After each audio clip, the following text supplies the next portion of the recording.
Hello friends, সকলে কেমন আছেন? আশা করছি সকলে ভালো আছেন। আজকে নিয়ে চলে এলাম তুমি শুধু আমার গল্পের দ্বিতীয় পর্ব নিয়ে। আশা করছি সকলকে ভালো লাগবে। চলো আর বেশি কথা না বাড়িয়ে শুরু করা যাক। অভিজিৎকে দেখে সুমন ওর হাত ধরে একটা রুমে নিয়ে এলো। রুমটা মনে হয় ওই মেয়েটার। সুমনের স্ত্রী ছবি বলল, মেয়েটা এখন কথাই সবে মাটিতে। আমার মেয়ে কেন মাটিতে সবে? তুই সবেই তো 14 গোষ্ঠী সবে। মেয়েটা মাকে টানতে টানতে নিয়ে গিয়ে বলল, এত রাতে ঝামেলা করো না, আমি ওনাকে বলেছি উনি সকালে এখন থেকে চলে যাবেন। সুমন অভিজিৎকে বলল, তুমি ঘুমাও বাবা, কোনো চিন্তা করো না। ভদ্রমহিলা ঠাস করে ঘরের দরজা বন্ধ করে দিল। অভিজিৎ বলল, আপনি এখানে শুয়ে পড়ুন, কোনো ব্যাপার না। সুমন খাটে শুয়ে নাক ডাকতে শুরু করল। বাথরুম পাচ্ছে, কাকে জিজ্ঞেস করবে? বাথরুম কোথায়? একাই খুঁজে বার করল। ফ্রেশ হয়ে এসে খাটের এক কোণায় বসল। ফোন বেজে উঠল, মায়ের ফোন। আমি পৌঁছে গেছি, কালকে কথা বলবো। ফোন সুইচ অফ করে দিল। মনে মনে ভাবল, সরকারি চাকরির নিকুচি করেছে। ছিলাম শহরে, ভালোই ছিলাম, 20,000 টাকায় মস্তিতে দিন কাটত। না তাই হবে না, বাবার কথা, সরকারি চাকরি, চাকরি না পেলে ভালো মেয়ে পাওয়া যাবে না।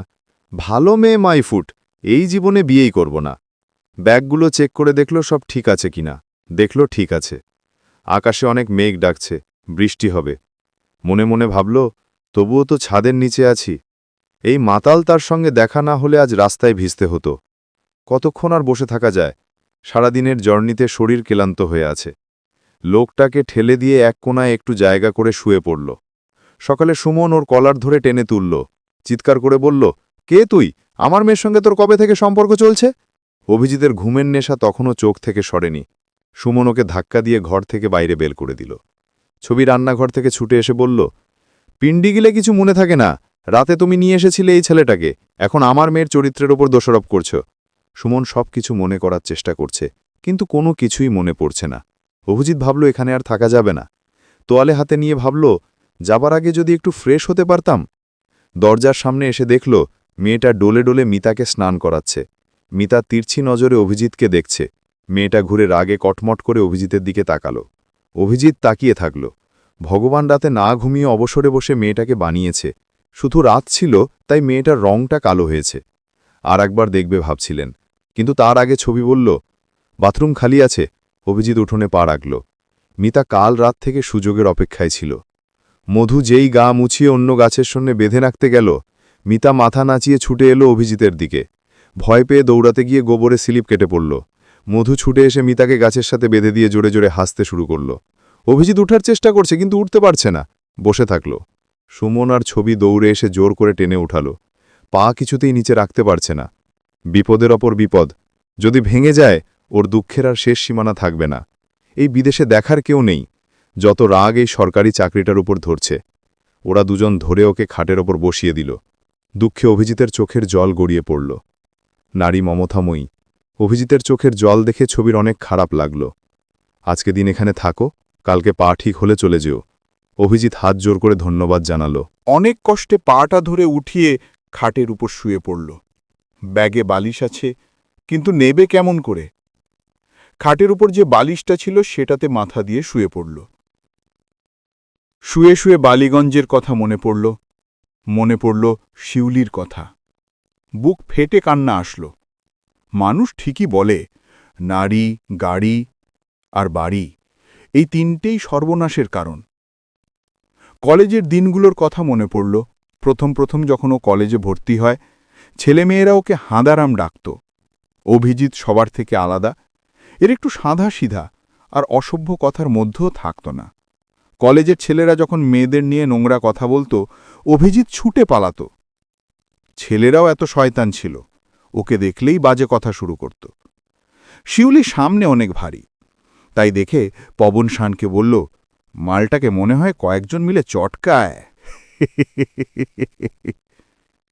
অভিজিৎ মাঠে বসে বই পড়ছিল।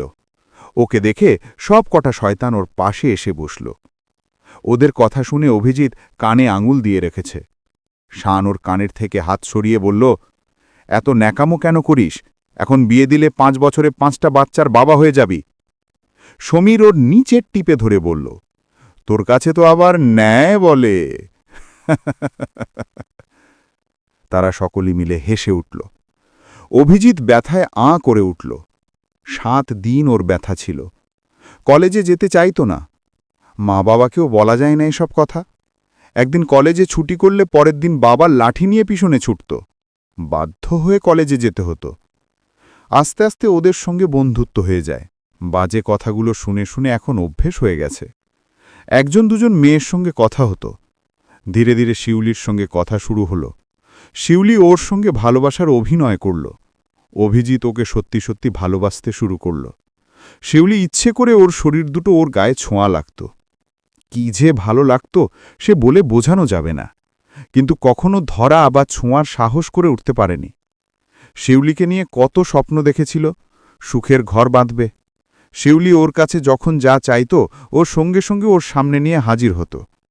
সেদিন টিফিনের সময় শিউলিকে না দেখে যখন খুঁজতে শুরু করল, ক্যান্টিনে গিয়ে দেখল শিউলি 7-8 জন ছেলে ও মেয়েদের নিয়ে ও পার্টি করছে। আজ ওর বার্থডে। অভিজিৎ শিউলির জন্য একটা দামি গিফট নিয়ে এসেছে। ক্যান্টিনে অনেক ভিড়। অভিজিৎ গিয়ে ওদের পিছনের বেঞ্চে বসল। ভাবল সবাই চলে গেলে ও শিউলিকে গিফটটা দেবে। কেউ যাতে ওকে গিফটের সাথে না দেখে ফেলে তাই ও মুখটা আড়াল করে বসল। হঠাৎ ওর কানে এলো শ্রীপা শিউলিকে বলছে, সত্যি কি তুই ওই হাদারামটাকে ভালোবাসিস নাকি? শিউলি হটডগ খেতে খেতে বলল, তোর কি মনে হয়? আরে বল না, তোর মুখে শুনতে চাই। শিউলি হেসে বলল, আমার মতো একটা এত হট মেয়ে ওর মতো হাদারামকে ভালোবাসবে তুই ভাবল কিভাবে? এটা তো একটা বেড ধরেছিলাম সমীরের শানির সঙ্গে, তাই তো পার্টি দিচ্ছি। অভিজিৎ আর বসল না। গিফট ফেলে রেখে ছুটে বাইরে চলে এলো। প্রিন্সিপাল অফিসে গিয়ে বলল, স্যার আমার শরীর অনেক খারাপ। ছুটি নিয়ে বাড়িতে চলে এসেছিল। তারপর থেকে ও আর কোনো মেয়েকে ওর জীবনে আসতে দেয়নি। অভিজিৎ এখন 28 বছরের। সেদিন ওই ঘটনাটা ঘটার পর 15 দিন ও কলেজে যায়নি। মা বারবার জিজ্ঞেস করতে মাকে বলেছিল। মা বলেছিল, দেখবে একদিন শিউলি তোর কাছে ঠিক ফিরে আসবে। আজ তুই ওর জন্য যেমন কাঁদছিস ও একদিন তোকে পাবার জন্য এর থেকে বেশি কাঁদবে। ওরা সবাই মিলে তোর সঙ্গে অন্যায় করেছে, লজ্জা ওদের পাওয়া দরকার, তুই কেন পাচ্ছিস? পরের দিন অভিজিৎ কলেজে গেল। অভিজিৎকে কলেজ দেখে শিউলি ছুটে এসে বলল, আমাকে ক্ষমা করে দাও অভিজিৎ, আমি অন্যায় করেছি। এভাবে তোমার মন নিয়ে খেলাটা উচিত হয়নি। আমি এখানে পড়তে এসেছি, পড়ার বাইরে কারো সাথে আমার কোনো কথা নেই। অভিজিৎ পড়াশোনায় আগে থেকেই ভালো ছিল। এই ঘটনা ঘটার পর ও আরও ভালো হয়ে যায়। ওই শহরে আর থাকতে ইচ্ছে করে না। পাটা একটু সরাবেন? মধুর আওয়াজ শুনে অভিজিৎ অতীত থেকে বাইরে এলো। অভিজিৎ চোখ খুলে তাকিয়ে দেখল মধু সবে স্নান করে এসেছে। গল্পের পরবর্তী পর্বগুলো শুনতে চাইলে আপনারা আমাদের চ্যানেলটাকে একটা লাইক দিয়ে পাশে থাকবেন। ধন্যবাদ।